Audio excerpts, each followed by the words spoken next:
Before I tell you, who's that? Aiba? What? At the door. Someone's standing outside. Okay, probably not Aiba then.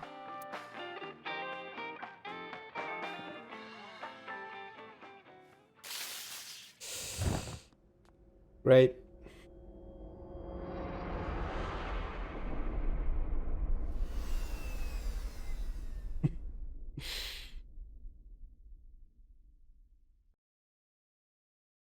That's it. How can you fall for that? Day 4, Monday. 2:48 a.m.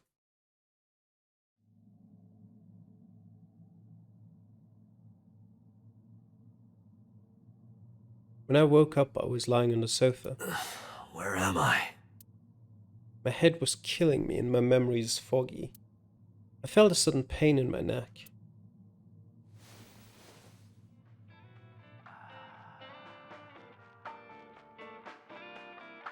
I shot up, rubbing my neck. When I looked over the counter, I saw a monster staring back at me.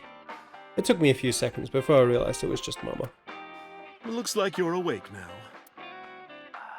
As Mama spoke to me, it all came rushing back. I remembered everything.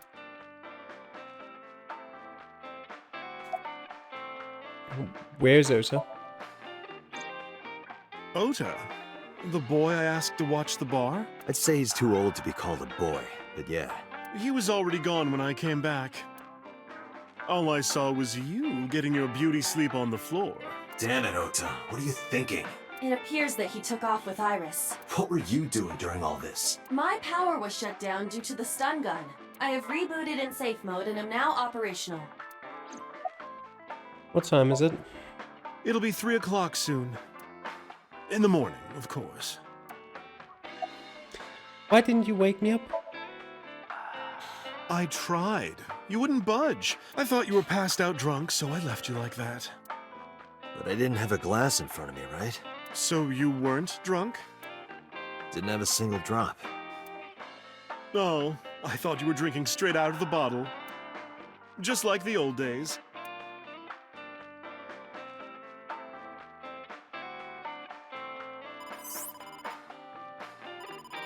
Date, the boss is calling. Oh, how am I gonna report this one? Date, listen. Stay calm, but this is an emergency. Just now, the killer... Well, just watch the video. I sent the address to Aiba.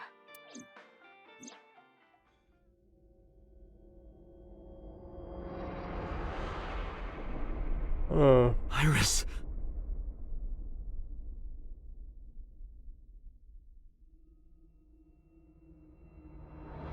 Ah, that's what the ice cutting machine is for, huh? No, that's... The criminal is streaming this live. Aiba, the source. Identified. The Okiura Fishery Cold Storage Warehouse, Koto District. Okiura? Date, focus. We need to get to the site, now.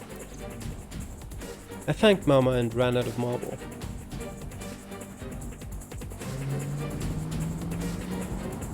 Ota, you fucking moron. What's our ETA? Our destination is far from here. 20 minutes at the fastest. Please let me make it in time.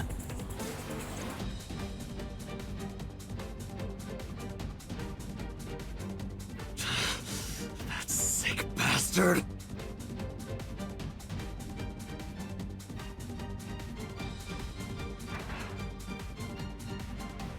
There's no way that thing takes 20 minutes, is there?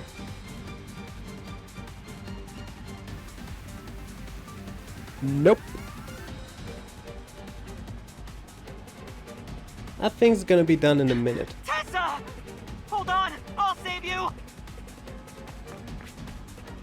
Ota! You just sped it up. Wait, no, he did stop it. Okay.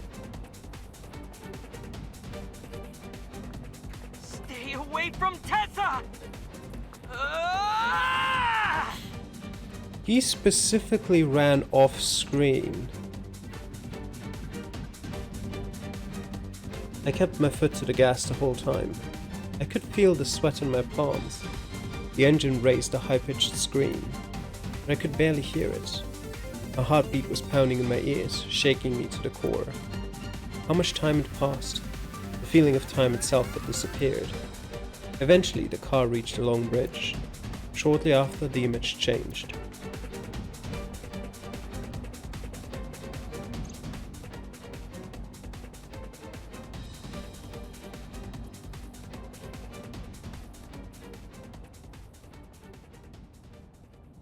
No, it can't be. No. Stop!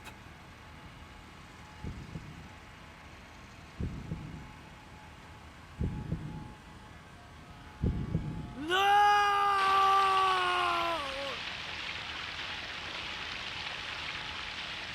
They actually made us watch that, huh?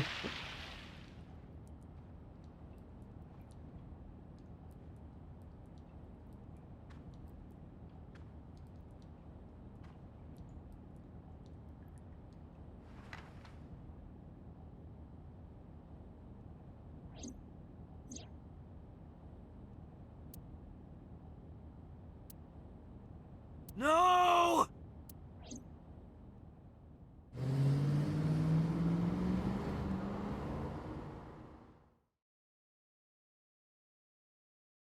Why are we here? Just to suffer? Harbor Warehouse District. 3:35 a.m.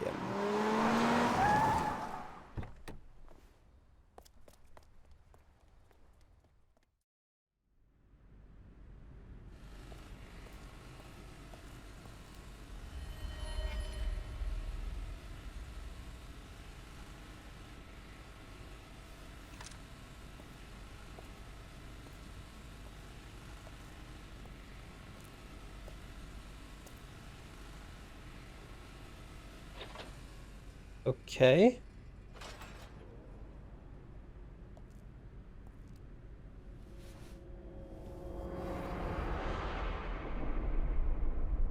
I'm not really surprised about that one, but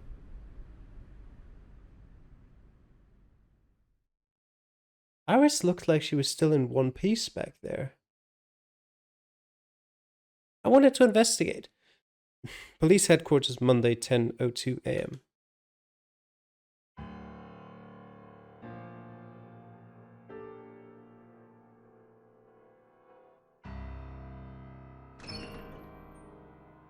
There you are. Finally. I was looking all over for you.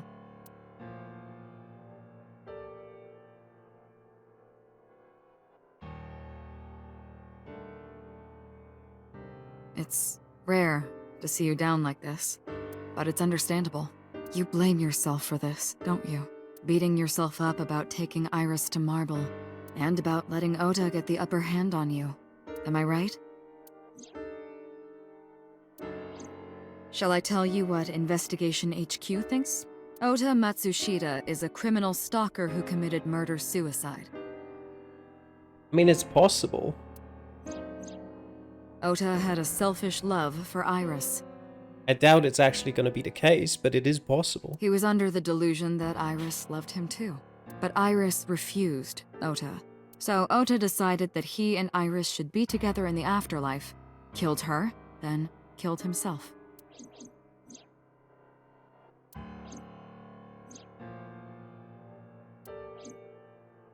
That's ridiculous. Ota would never kill Iris.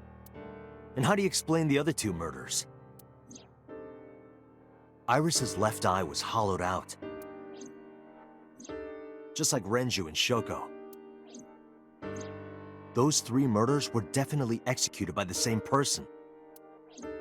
The new Cyclops killer. There's no way that's Ota. Too many pieces don't fit. Which? Too many contradictions, like killing Iris. Such as?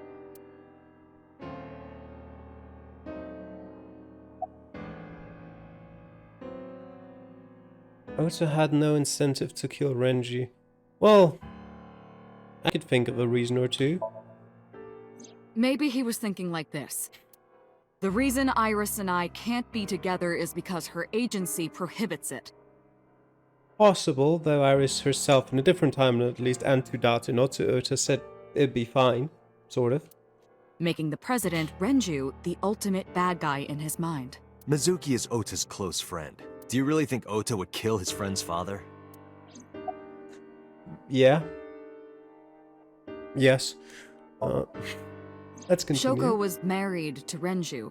Maybe he was trying to get at Renju by killing her. That's a stretch. They've been divorced for years. That is a slight stretch. Ota yes. knows all about it. He wouldn't use Shoko to get to Renju. Ota's behavior during the video? Stay away from Tessa! Ota showed himself on the stream. That is weird in theory. I mean, the thing is, that is not necessarily weird if he wants to get away with it. Like, if he plans to kill Iris, but not himself, then that wouldn't be weird behavior necessarily. The only thing why we think it's weird is because he then killed himself in that theoretical, plot. But if he came to the conclusion about killing himself after he had already killed Iris, then that isn't so weird anymore. Maybe he murdered Iris and then realized what he had done and chose to end his own life. In that case, it wouldn't be so unusual.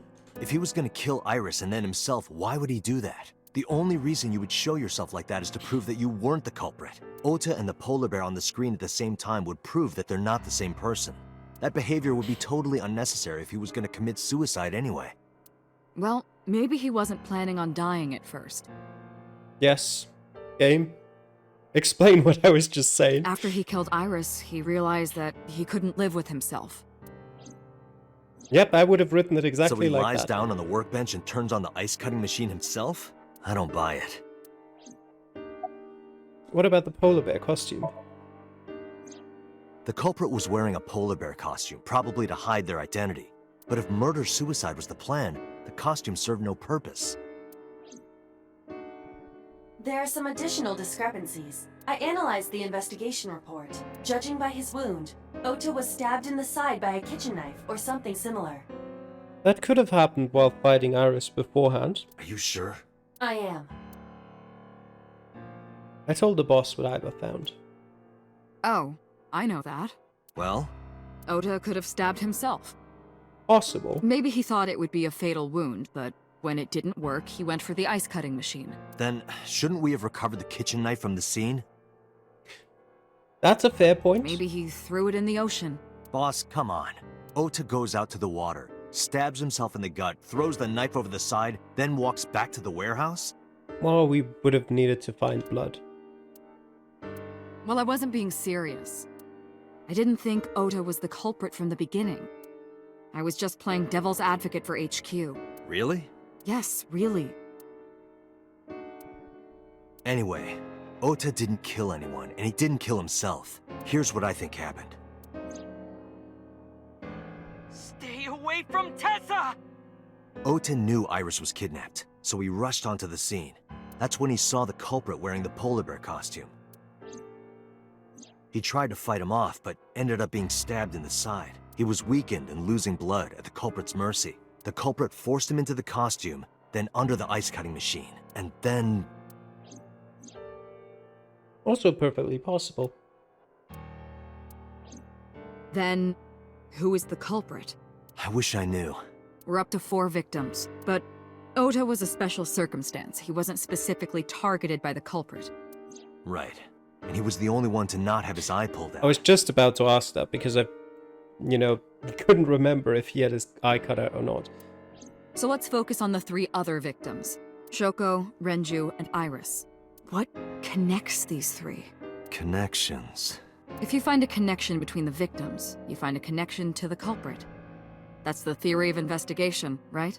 You think the new Cyclops killer is related to them somehow? Maybe, maybe not. That is a good starting point. Okay. Okay. Well, Ota's mother Mayumi is stupid. Moma Kumakura has connections to all three. He does. But in this timeline we don't know, so it would probably be a dumb answer. Iris's mother, Hitomi, has connections to Iris, obviously, and to Renju. I think she mentioned she'd met Shoko before on occasion, but I don't know. Mizuki, on the other hand, has connections to all three. Obviously. I mean, she's the one that has the most connections to all three.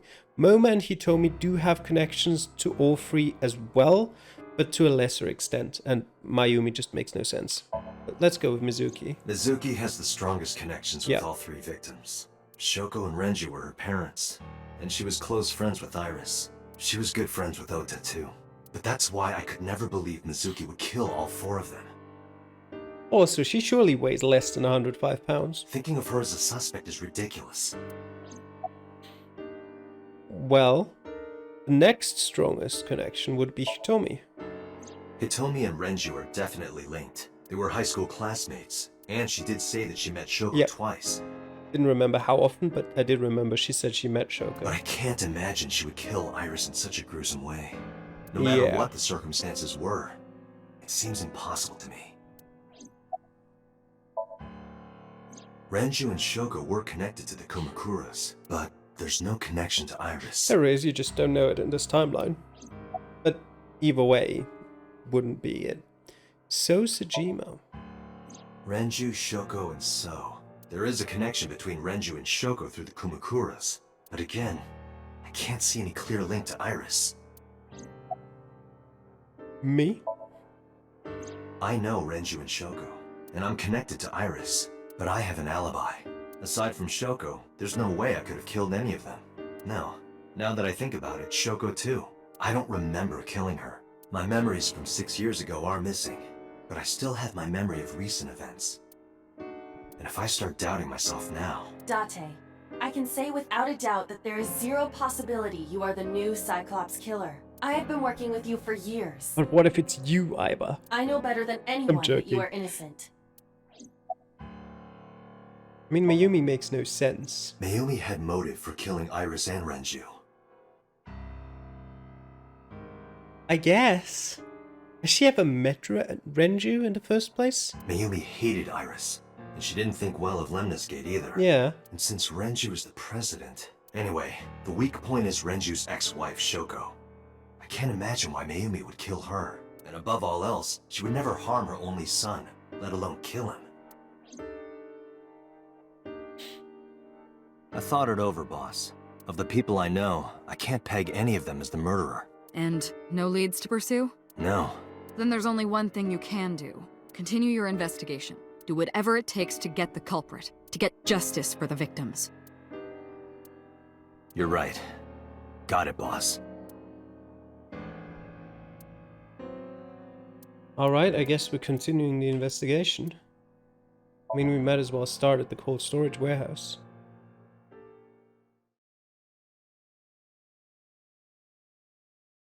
Monday. I stepped into the cold storage warehouse. The air conditioning wasn't running, but it was still cold. The temperature hasn't raised much at all. Is that really correct grammar there? The cold air sunk into my skin, but the center of my body was burning hot. Well, Right here. Iris and Ota were... I am sure you are already aware of Ota's time of death, just before I arrived. About 3:30 in the morning. and the cause of death. Right, about that.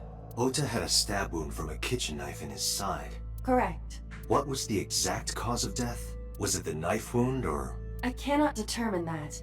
I would suspect loss of blood is the exact cause of death. I can conclude that the knife wound was at least close to being fatal. Even if Ota was still alive on the workbench, he was certainly on the verge of death. If he weren't already extremely weak, we would expect to see more signs of struggle. Maybe Ota was trying to help Iris jumping at the criminal. That led to a scuffle and Ota ended up with a knife wound in his side. He lost all his power to fight back. He was forcibly put inside the costume, then finally cut open by the ice-cutting machine. But why? Why did the culprit put the costume on Ota? Unknown. I mean, to make it look like a murder-suicide? Iris and Ota's bodies are under autopsy. Their bodies aren't here anymore. Yep, okay. Iris and Ota were sliced in two by this ice-cutting machine. Iris's estimated time of death and cause of death have been confirmed. The video was not a recording. It was a live stream, filmed in real time. Which means Iris's time of death is 3:20 a.m.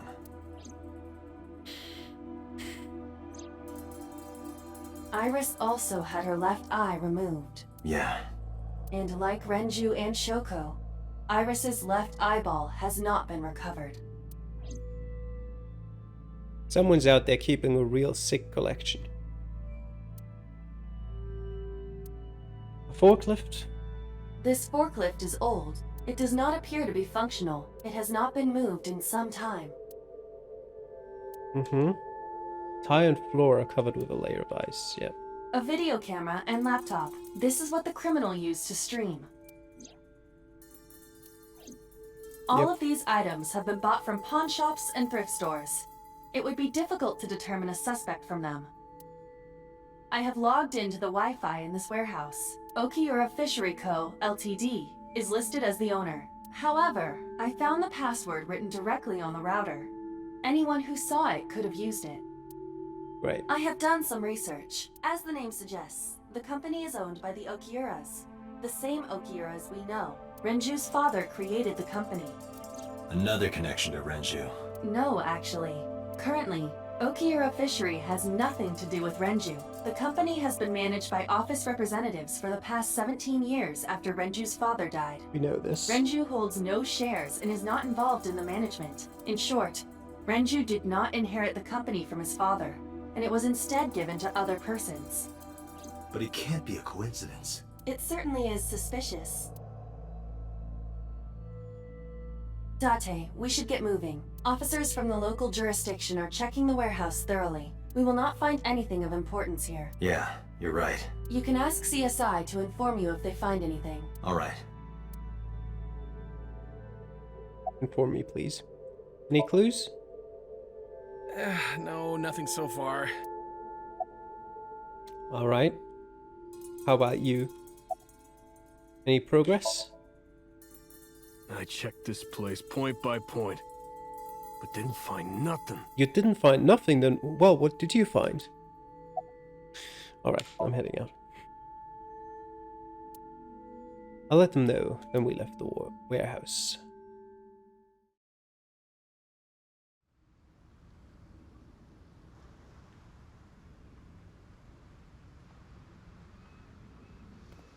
When I left the warehouse, I saw Pewter. What is he doing here?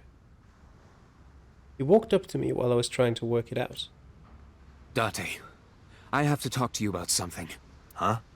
About the original Cyclops serial killings.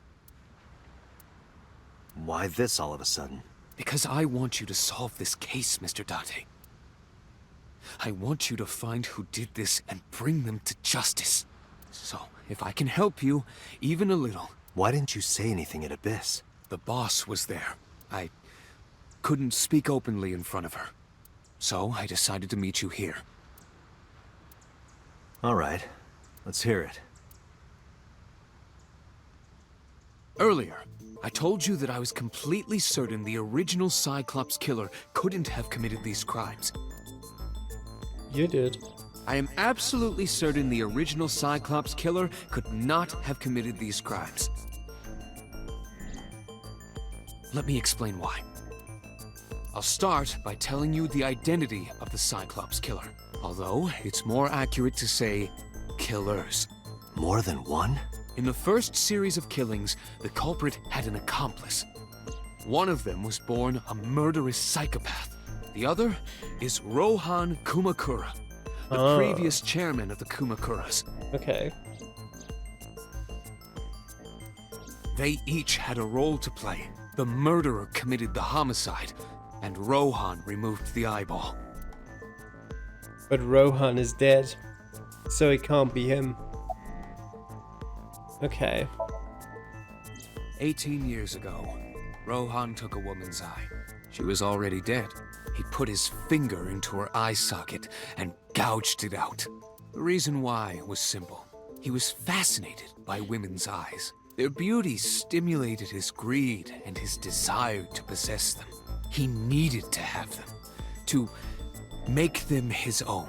Driven by this instinctive impulse, he took the woman's eye. From then on, he acquired a grotesque obsession with the eyes of dead women. He was very particular about his need that the eye belonged to a deceased woman. But even being the head of a Yakuza gang, there weren't too many opportunities for him to indulge. His deepest, darkest desire went unfulfilled for years. However, he soon met his ideal partner, the aforementioned psychopath. The Cyclops killer would commit the murder, and Rohan would take the eye. Thus, a mutually beneficial relationship was established. How is it mutually beneficial for the Cyclops killer? This was the origin of the Cyclops serial killings. At about the same time, you were assigned to Abyss. Alright. Who is the murderous psychopath? He was born with a brain dysfunction. Due to damage to the posterior pituitary gland, he was unable to properly secrete oxytocin. Oxytocin is a peptide hormone linked to feelings of love, affection, and trust. It is colloquially referred to as the love hormone. It causes a tranquilizing effect which improves mood and relieves stress. It is normally secreted when the body makes contact with an object of affection, such as an embrace or caress. I'm sure you know what this implies, but he was unable to feel love in the way that we do. However, he was able to experience a substitute. His brain was wired in such a way that allowed him to feel satisfaction through other means. Due to the unique idiosyncrasies of his brain, he was able to release large amounts of dopamine and endorphins by performing a certain action. What was it? Murder. Dopamine is a hormone linked to the reward system of the brain. The pleasant feeling attained through accomplishment is dopamine. Endorphins are a kind of brain narcotic. They dull pain and create a feeling of happiness. He got pleasure from killing people? It's slightly more complicated than that. Killing people was the only way he could get pleasure. He was 12 when he took his first life. That enlightened him to the pleasure of murder, which he would do again and again. Why did the Cyclops case get classified? That, I don't know. The details of the original Cyclops serial killings case have become nebulous over time. Even the official investigation material contains nothing of value. I am unable to draw any conclusions from them. Regardless of what essentially... Well, let me start it this way. How would you know all of those things about the brain of the original Cyclops killer if you didn't know his identity? You couldn't. You just can't know that. So you must know who it is. You really have no idea? If I did, I would tell you.